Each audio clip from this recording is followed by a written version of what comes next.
اعوذ باللہ السمیع العلیم من الشیطان اللعین الرجیم بسم اللہ الرحمن الرحیم وبہ نستعین صلی اللہ علی محمد وآل بیتہ الطاہرین۔ قال امام العلی علیہ السلام مولا متقیان ارشاد فرماتے ہیں العلم حیات الایمان نجات۔ زندگی چاہیے تو علم کے ذریعے ملے گی، اس لیے کہ علم زندگی ہے۔ نجات چاہیے تو ایمان پر نجات ملے گی، اس لیے کہ ایمان نجات ہے۔ اس کائنات کے اندر عموماً جس کو بھی دیکھیں گے آپ وہ ان دو چیزوں کی طرف بہت شدت کے ساتھ میں ہر چیز ترک کر کے، اچھا برا اپنا پرایا سب کچھ ترک کر کے اگر لگا ہوا ہے تو فقط اس لیے تاکہ اس کو حیات مل جائے، اور اگر حیات مل گئی ہے تو اس کائنات سے جانے کے بعد کو نجات مل جائے۔ اللہ اللہ، احسان ہے ذات امیر المؤمنین کا، جنہوں نے اس زندگی کو بہترین طور پر گزارنے کے لیے حیات کی شکل میں علم کی طرف متوجہ فرمایا، اور آخرت میں ہمیں جہنم سے نجات دینے کے لیے ایمان کی طرف متوجہ فرمایا۔ گفتگو چل رہی الفصل الثالث طرق التعرف علی صدق دعوی النبوہ۔ تیسری فصل شروع ہو رہی ہے کہ جو دعوی نبوت کے مدعی جتنے بھی افراد ہیں ان کے دعوے کی سچائی کو سمجھنے کے طریقے کیا کیا ہیں۔ یعنی کہ ہم اگر کوئی انسان ہمارے سامنے یہ دعویٰ کرے کہ وہ فرض کی یہ نبی ہے تو اس کا دعویٰ سچ ہے یا جھوٹ ہے، ہمیں کیسے معلوم ہوگا؟ اس چیز کو سمجھنے کے طریقے کیا کیا رکھے گئے ہیں، کیا کیا معین کیے گئے ہیں، کیا کیا عقل کہتی ہے، ان کے حوالے سے گفتگو سامنے آ رہی ہے۔ الاول الاعجاز، پہلا طریقہ ہے اعجاز، معجزہ۔ اب سمجھیے گا، یجب ان تقترن دعوی النبوہ بدلیل، ضروری ہے کہ دعوی نبوت دلیل کے ساتھ ہو، یثبت صحتها، جو دلیل اس کے دعوی نبوت کو صحیح ثابت کر سکے۔ وَإِلَّا كَانَتْ دَعْوَةٌ فَارِغَةٌ، اور ایسے میں دعویٰ فارغ ہے، فارغ دلیل ہے، پھر اس کی کوئی حیثیت نہیں ہے۔ غیر قابل للإذعان والقبول، نہ وہ یقین کے لائق ہے نہ قبول کے لائق ہے۔ بات واضح ہوئی؟ وَهَذَا مَا تَقْتَضِيهِ الْفِطْرَةُ الْإِنسَانِيَّةُ، یہ بات ہم یوں ہی نہیں کہہ رہے، یہ بات فطرت انسانیہ کے عین مطابق ہے۔ فطرت انسانیہ اسی بات کو تقاضا کرتی ہے۔ یقول الشیخ الرئیس فی کلمتہ المشہورہ، شیخ رئیس بو علی سینا نے اپنے اس کلمے کے ذریعے جو بہت شہرت رکھتا ہے یہ فرمایا، کیا فرمایا؟ من قبل دعوی المدعا بلا بینہ و برہان، جو انسان بھی مدعی کے دعوے کو بغیر بینہ اور بغیر برہان کے قبول کرے، فقد خرج عن الفطرۃ الانسانیہ، وہ انسانی فطرت سے خارج ہو گیا، وہ انسان کہلانے کا استحقاق نہیں رکھتا۔ کسی بھی دعوے کو تسلیم کیجئے مگر دلیل کے ساتھ تسلیم کیجئے، بہت اچھی بات، بینہ ہو، برہان ہو۔ اب اگر کوئی دلیل پیش کرے اس کی دلیل پہ گفتگو ہوگی، دلیل صحیح ہے کہ غلط ہے، وہاں بحث ہوگی، دلیل صحیح ہونی چاہیے۔ فرض کیے بھائی شیطان بھی کہہ رہا تھا، شیطان سے بھی تو اللہ نے کیا کہا؟ ما منعک ان تسجد لما خلقت بیدی، جس کو میں نے خلق کیا تھا اپنے دونوں ہاتھوں سے علم و قدرت سے، اس کو تو نے سجدہ کیوں نہیں کیا؟ اس نے خلقتنی من نار وخلقتہ من طین، شیطان بھی بغیر دلیل کے بات نہیں کرتا، مگر اب دلیل پہ بات ہوگی، دلیل صحیح تھی یا غلط تھی یہ دیکھا جائے گا، مگر شیطان بھی بغیر دلیل کے، فطرت انسان تو فطرت انسان ہے، یہ شیطان بغیر گفتگو بغیر دلیل کے نہیں کرتا تو انسان کو تو بدرجہ اولا اس منزل پر قبول کرنی چاہیے، ٹھیک ہے نا؟ بات واضح ہوئی؟ ثم ہنا ان ہنا طرقا ثلاثتا، یاد رکھیے یہاں تین طریقے ہیں، تین راستے ہیں، للوقوف علی صدق مدعی النبوہ فی دعویٰ، جو اس بات کے اوپر کہ جو مدعی نبوت اپنے دعوے میں سچا ہے کہ نہیں ہے، اس کو سمجھنے کے تین طریقے ہیں۔ وہی وہ کون کون سے؟ وہ یہ ہیں: الف پہلا الاعجاز، معجزہ بتائے گا کہ وہ سچا ہے کہ جھوٹا، ایک بات. با دوسری بات تصدیق النبی السابق بنبوت النبی لاحق، سابق نبی لاحق نبی کی تصدیق کرے، جانے والا آنے والے کی تصدیق کرے. یہ ہے میرے بعد. ٹھیک ہے. جیم تیسری جمع القرائن والشواہد من حالات المدعی وتلامذت منہجہ، اور قرائن اور شواہد کو جمع کر کے مدعی کے حالات کو ہم کہیں گے کہ یہاں یہ نبی سچا ہے کہ نہیں. پھر اس کے جو علم حاصل کرنے والے اس سے ان کا منہج کیا ہے وہ بھی بتائیں گے کہ یہ کیا ہے، اس کی اوقات کیا، اس کی حیثیت کیا ہے. وَلَنَبْدَأْ بِإِسْتِعْرَاضِ هَذِهِ الطُّرُقِ، ہم ان راستوں کو آپ کی خدمت میں پیش کرنا شروع کر رہے ہیں. الواحدۃ والاخری، پہلے ایک پیش کریں گے پھر دوسرا پیش کریں گے انشاءاللہ. آپ سمجھیں، ملاحظہ فرمائیں. تعریف المعجزہ، معجزے کی تعریف. چونکہ انہوں نے کہا الف با جیم جگہ الواحدۃ والاخری، پہلے پہلا پھر اس کے بعد دوسرا.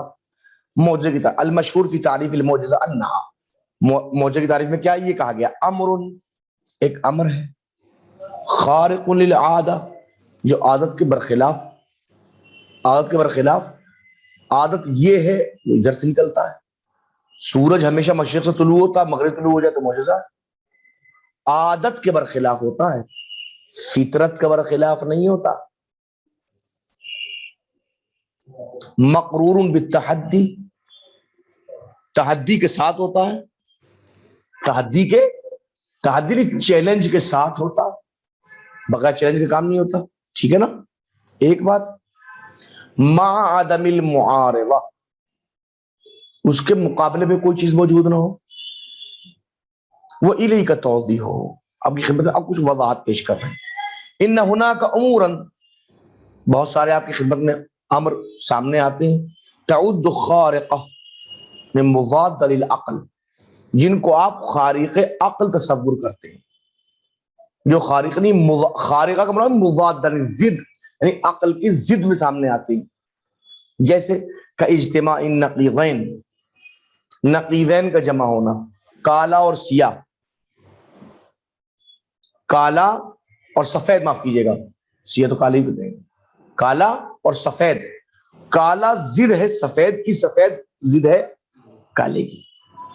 اجتماع ممکن نہیں ہے کہ ایک ہی چیز بیک وقت سفید بھی اور کالی بھی ہو. ممکن ہے دونوں کو ملا دیں گرے کلر بن جائے، یہ ممکن ہے، امکان ہے، لیکن پھر وہ نہ سفید رہے گا نہ کالا رہے گا. اجتماعی نقیضین نہیں ہو سکتا. وہ ارتفاعہما، مرتفع دونوں بھی نہیں ہو سکتا. یہ دونوں کا بھی عدم اور وجود دونوں دوسرے کی ضد ہے، نقیض ہے.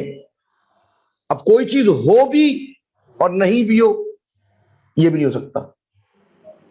وہ وجود المعلول بلا علت، معلول کا وجود و بغیر علت کے ہو، یہ ہو سکتا ہے.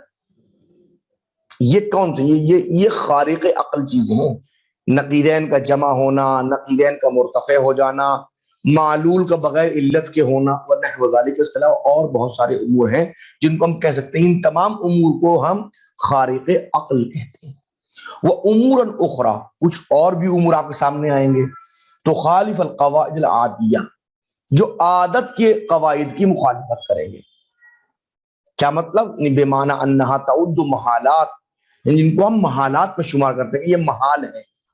حسب الادوات والاجہزہ العادیہ، ہم نے ان ادوات کے ان اجہزہ کی بنیاد پر جو عادت ہمارے سامنے آتے ہیں، یہ عادتی امور کو سامنے رکھ کے ہم کہتے ہیں کہ یہ کام نہیں ہو سکتا، ایسا نہیں ہو سکتا. والمجاری الطبیعیہ، یا ایک طبیعت جس کو جیسے جاری کیا ہے.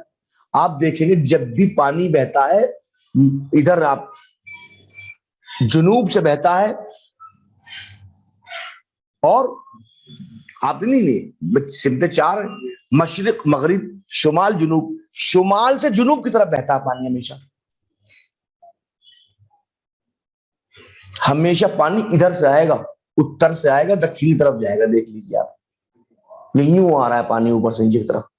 کبھی آپ نے دکھن سے اتر کی طرف پانی بہتا ہوا دیکھا ہوگا.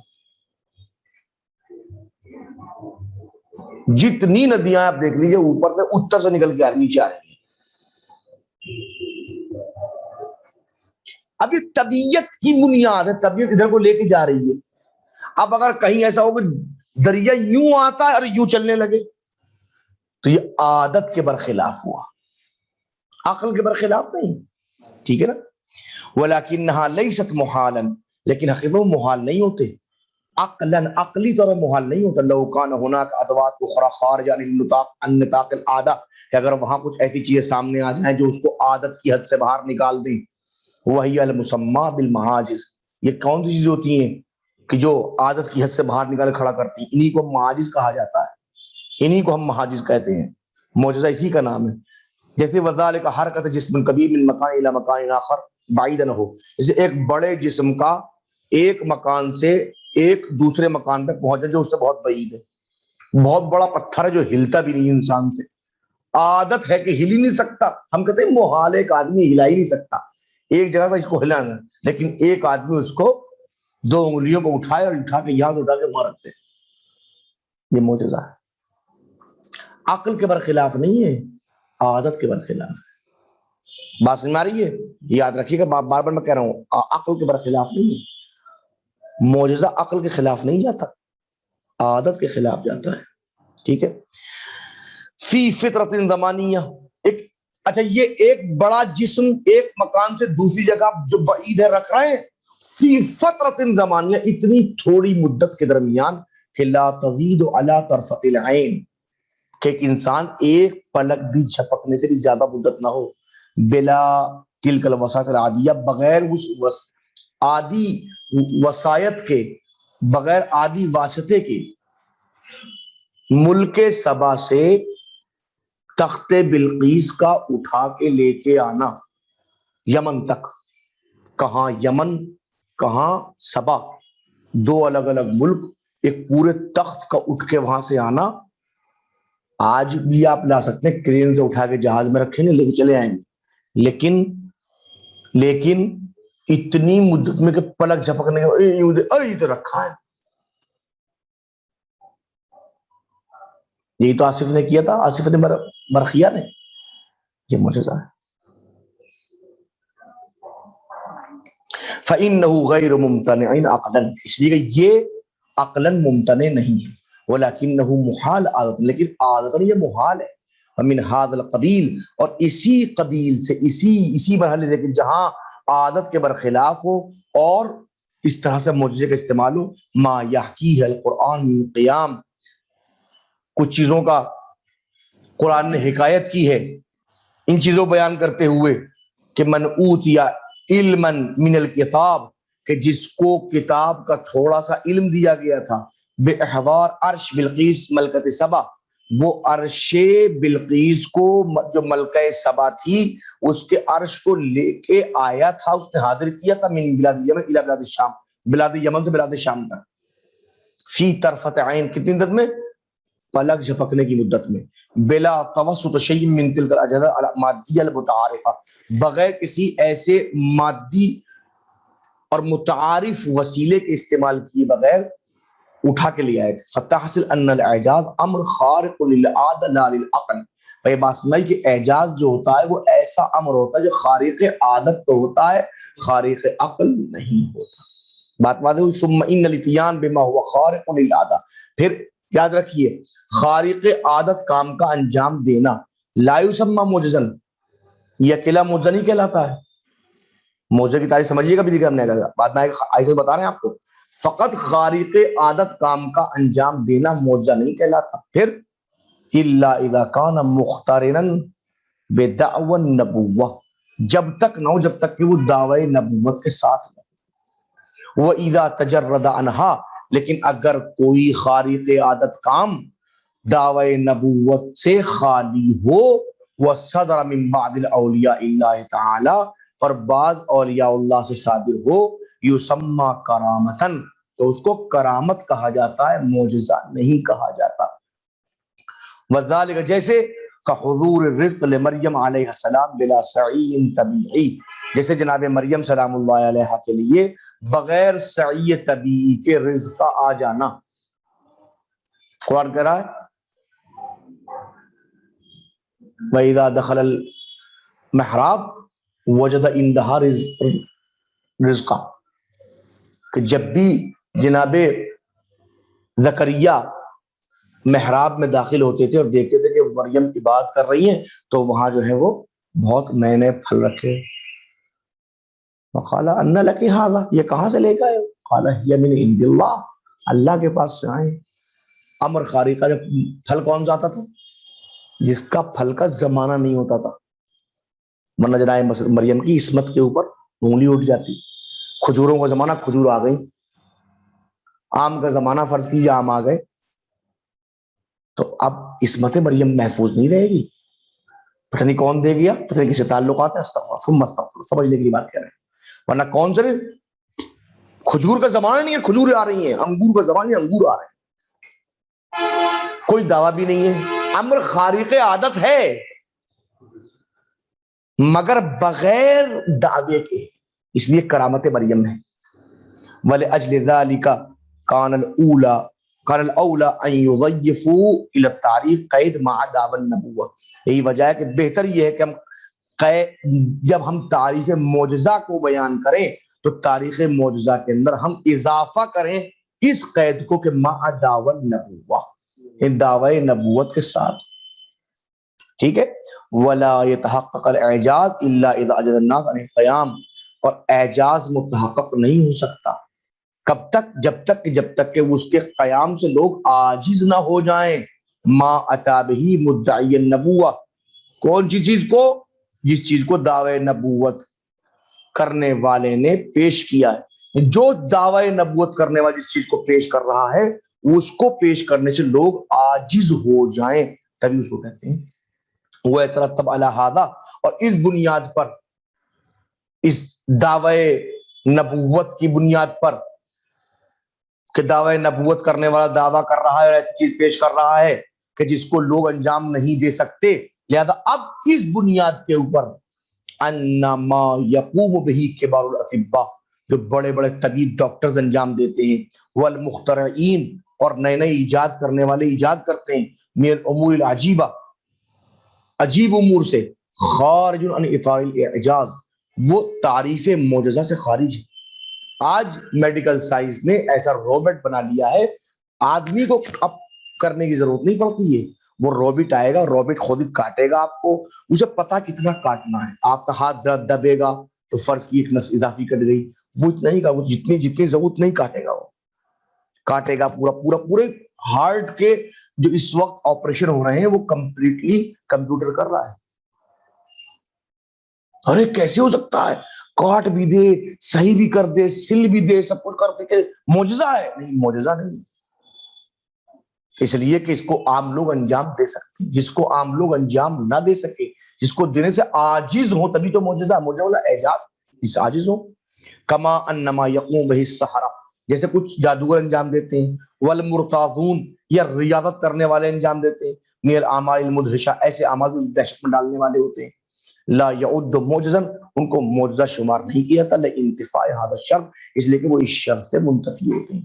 اس میں شرط نہیں پائی جاتی. کون سی شرط؟ کہ جس کو لوگ انجام نہ دے سکیں وہ دے رہے ہیں تو وہ اعجاز. بات واضح ہوئی. وصلی اللہ علی سیدنا محمد وآل بیتہ الطاہرین.